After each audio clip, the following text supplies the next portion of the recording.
வணக்கம். சற்று முன் வெளியான முக்கிய அறிவிப்பு. தமிழகத்தில் மீண்டும் 3 மாவட்டங்களுக்கு ரெட் அலர்ட் மற்றும் 16 மாவட்டங்களுக்கு விடுமுறை. அதனைத் தொடர்ந்து பார்த்தீங்கன்னா 28 மாவட்டங்களுக்கு விடுமுறை அறிவிக்கப்பட்டுள்ளது. இதனைத் தொடர்ந்து வங்கக்கடலில் உருவான காற்றழுத்த தாழ்வு பகுதி காரணமாக தமிழகத்தில் பரவலாக கனமழை பெய்து வருகிறது.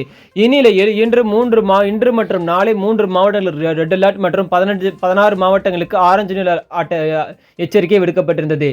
தமிழ்நாட்டுக்கு 2 பருவமழை பரவலாக மழை பொழிவை கொடுக்கும். அந்த வகையில் முதலில் தென்மேற்கு பருவமழை ஜூலை தொடங்கி செப்டம்பர் மாதம் வரை தென் மாவட்டங்களில் மேற்கு தொடர்ச்சி மலையை ஒட்டி வரை அனைத்து பகுதிகளிலுமே பார்த்தீங்கன்னா கனமழை கொடுக்கும். இதில் பார்த்தீங்கன்னா தற்போது தென்காசி, தூத்துக்குடி மற்றும் திருநெல்வேலி ஆகிய 3 மாவட்டங்களுக்கு ரெட் அலர்ட் எச்சரிக்கை விடுக்கப்பட்டுள்ளது.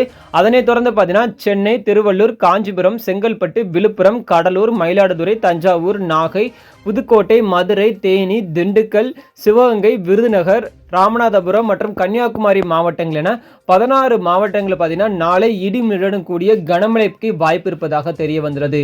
அதன் காரணமாக பார்த்தீங்கன்னா இன்று யாரும் எதிர்பார்க்காத அளவுக்கு பார்த்தீங்கன்னா 26 மாவட்டங்களில் பார்த்தீங்கன்னா பள்ளிகள் பார்த்தீங்கன்னா முழு நேரமும், அதனைத் தொடர்ந்து 2 மாவட்டங்களில் பள்ளி மற்றும் கல்லூரிகள் அரை நேர விடுமுறையும் அறிவிக்கப்பட்டிருந்தது. இதுவே பார்த்தீங்கன்னா அதிக மாவட்டங்களுக்கு கனமழை குறிக்கிறது. அதனைத் தொடர்ந்து பார்த்தீங்கன்னா நாளைக்குமே பார்த்தீங்கன்னா இந்த 16 மாவட்டங்கள் மற்றும் 3 மாவட்டங்கள் சேர்த்து 19 மாவட்டங்களிலிருந்து ஒரு 15 மாவட்டங்களுக்கு மேலே கனமழை இருப்பதால் அனைத்து மாவட்டங்களிலுமே பார்த்தீங்கன்னா விடுமுறைக்கு வாய்ப்புகள் அதிக வண்ணம் இருக்கிறது. அதை அறிவித்த உடனே தெரிஞ்சு கொள்வதற்கு எப்போதுமே நம்ம சேனலுடன் இணைந்திருங்கள். அனைவருக்கும் நன்றி, வணக்கம்.